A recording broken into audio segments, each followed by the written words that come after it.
오늘 저희들이 함께 살펴볼 하나님의 말씀은 마가복음 1장 40절에서 45절입니다. 마가복음 1장 40절에서 45절.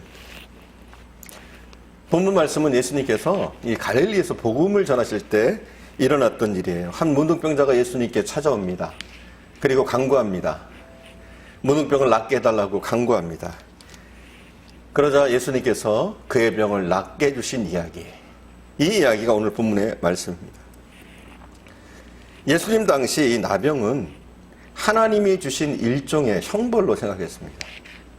그러다 보니 이 문둥병에 한번 걸리면 자신이 죄인처럼 느껴지고 사람들에게 죄인으로 낙인 찍혀졌습니다. 치료약도 없었고 치료할 엄두도 내지 못했습니다. 나병이 발생하면 그 환자를 격리하는 것 말고는 다른 치료법이 존재하지 않았습니다. 그 당시 유대인들은 나병 환자와 멀리 했습니다. 나병 환자는 적어도 2m 이내로 들어올 수가 없었어요. 2m 밖에 서 있을 수밖에 없었습니다. 그리고 간혹 가다가 문둥병자를 만나면 사람들은 그냥 놔두지 않았어요. 돌을 던지거나 침을 뱉었어요. 그리고 멀리 내쫓았어요. 한마디로 사람이 보이는 데는 다닐 수가 없었습니다. 그리고 나병 환자들은 항상 검은 옷을 입어야만 했어요. 왜냐하면 죽은 사람으로 치부됐어요. 산 사람인데 죽은 사람이에요. 소망이 없는 사람인 것이죠. 나병 환자들은 성내에 들어올 수도 없었습니다. 그래서 그들은 성 밖에서 움막을 짓고 살거나 아니면 동굴 속에서 단체 생활을 했습니다. 이들은 육체적인 고통도 고통이지만 그 어떤 것보다도 이 정신적인 고통, 영적인 고통이 극심했을 거예요. 얼마나 고통스러웠을까요? 얼마나 아팠을까요? 그 마음이 얼마나 괴로웠을까요? 본문에 나오는 이 문둥병자도 같은 상황입니다. 절망할 수밖에 없고 고통스러울 수밖에 없는 그 상황이에요. 하지만 이 나병 환자가 다른 환자들과 다른 점은 무엇이냐? 그에게는 믿음이 있었다는 거예요. 소망이 있었다는 거예요. 희망을 걸고 있었다는 거예요. 무슨 희망이요? 무슨 소망입니까? 무슨 믿음입니까?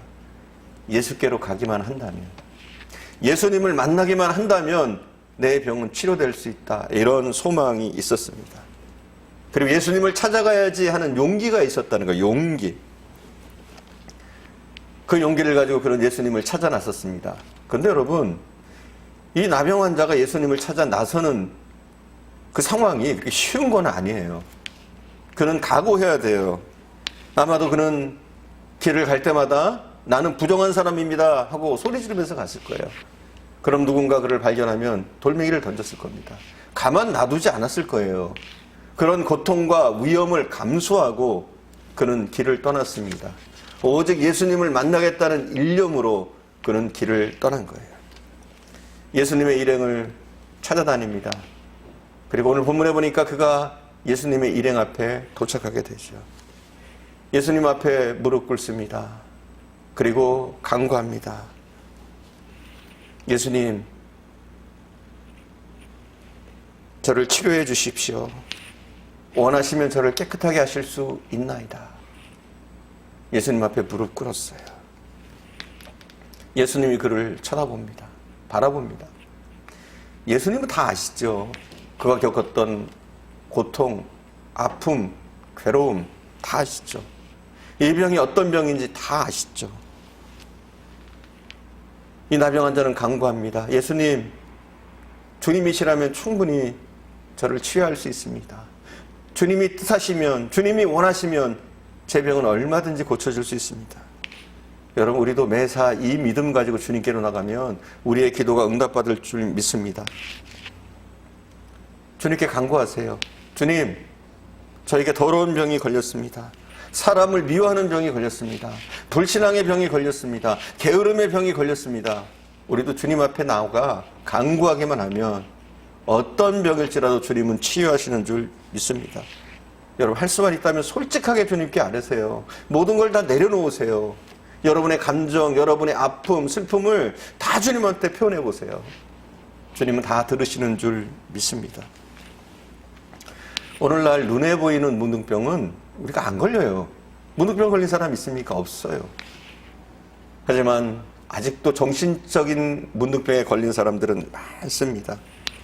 정신적인 문둥병에 걸리면 기쁨이 없습니다. 만족이 없습니다. 마음의 문둥병이 걸려서 그런 거예요. 오늘날 영적인 문둥병에 걸린 분들이 많아요.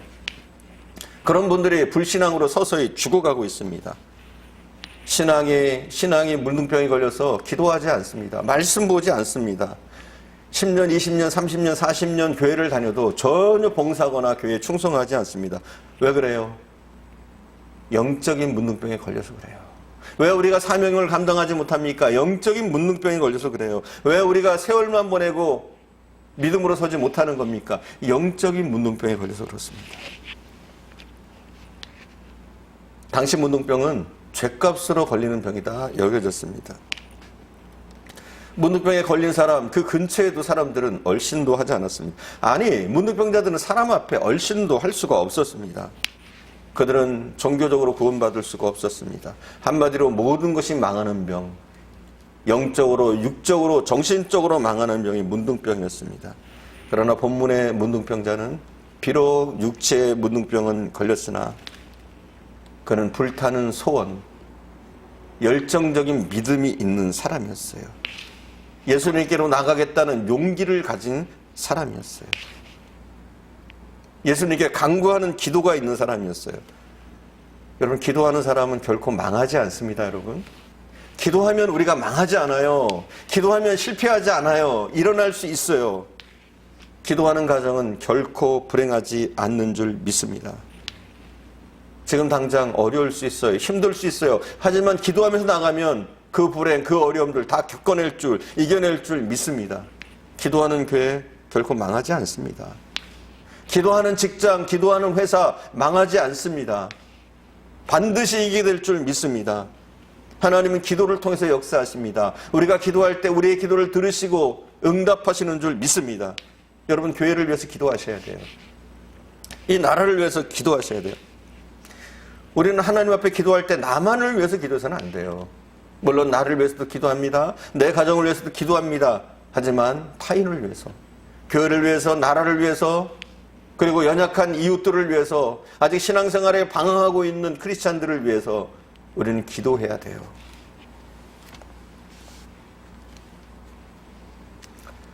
기도와 묵상, 여러분 이건 꼭 하셔야 되는 거예요. 이게 뭐라고 그랬어요? 제가 지난 주일날 제가 분명히 말씀드렸잖아요. 이 기도와 묵상이 하나님과 교제하는 거라고요. 우리가 하나님과 대화하고 교제하게 될 때 우리의 삶이 변하게 되는 줄 믿습니다.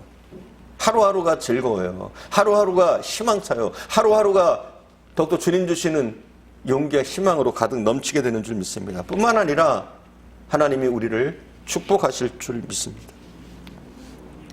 사랑하는 여러분, 기도하셔요. 왜 기도하지 않습니까? 교만해서 그래요, 한마디로. 또 불신앙적이라 그래요. 하나님 들어주실까? 내 기도를 들어주실까? 여러분, 하나님은 우리의 기도를 들으시는 줄 믿습니다. 우리의 인생을 책임져 주실 수 있는 분인 줄 믿습니다. 많은 사람들이 교만병, 과신병에 걸렸어요. 내가 할 수 있다 생각해요. 아니에요, 여러분. 착각하지 마세요. 우리가 할 수 있는 것보다 할 수 없는 것들이 더 많아요. 주님께 간구하고 나갈 때 우리가 할 수 없는 일까지도 주님은 우리가 할 수 있도록 하시는 줄 믿습니다. 사실 기도하지 않는 것도 병이에요, 병. 여러분, 이것을 위해서도 기도하셔야 돼요. 하나님, 저는 기도하지 못하는 병에 걸렸습니다. 기도할 수 있도록 저를 붙잡아 주십시오. 겸손히 모든 것을 내려놓고 하나님만 의지할 수 있도록 인도해 주옵소서. 우리가 이 기도하지 못하는 병을 위해서도 여러분 기도해야 돼요. 불임으로 7년 동안 아이를 갖지 못하는 한 여인이 있었어요. 남편이 회사에 가고 나면 하루 종일 TV를 켜놓고 TV를 보는 거예요. 매일 TV를 봐요, 하루 종일. 그러니 삶에 무슨 변화가 있겠어요? 임신이 더 안 되는 거죠. 주변에서 이 여인의 사정을 안 사람이 있어요. 결혼한 지 오랜 시간이 지났는데 아이가 없다. 그리고 점점 갈수록 불안해하고 초조해한다. 이런 말들을 듣게 됐어요. 그래서 한 분이 예수를 이분에게 전했어요. TV만 보면 임신이 됩니까? TV 본다고 삶의 변화가 생깁니까? 기적이 일어납니까? 하지만 그 TV 보는 시간, 그 시간에 하나님을 만나보십시오. 만약 당신이 TV 보는 시간만큼만 기도한다면 3개월 이내에 기적을 체험하게 될 겁니다. 이런 얘기를 했어요. 그랬더니 이분이 긍정적인 반응을 일으킵니다. 아, 그래요? 그리고 교회를 나오게 됐어요. 어설프지만 나오게 됐어요. 그리고 정말로 결심하고 TV를 보자기로 덮었다고 그래요. 그리고 매일 교회 나와서 성경을 읽고 나름대로 알아보려고 하고 그리고 기도 생활을 했다고 그래요. 물론 3개월보다는 조금 더 걸렸다고 그래요. 6개월 됐을 때 임신하지 못하는 이 여인이 아이를 갖게 됐습니다. 하나님의 축복으로 아이를 갖게 된 거예요. 여러분, 우리가 TV 보는 시간만큼, 우리가 핸드폰 보는 시간만큼 기도한다면, 우리가 스마트폰 보는 시간만큼, TV 보는 시간만큼만 우리가 성경을 볼 수 있다면 우리의 삶 가운데 놀라운 기적과 하나님의 축복들이 나타날 줄 믿습니다. 사랑하는 여러분, 하나님과 교제하며 기도할 수 있는, 하나님과 같이 동행할 수 있는 저와 여러분 되어질 수 있기를 간절히 축원드립니다. 기도하겠습니다.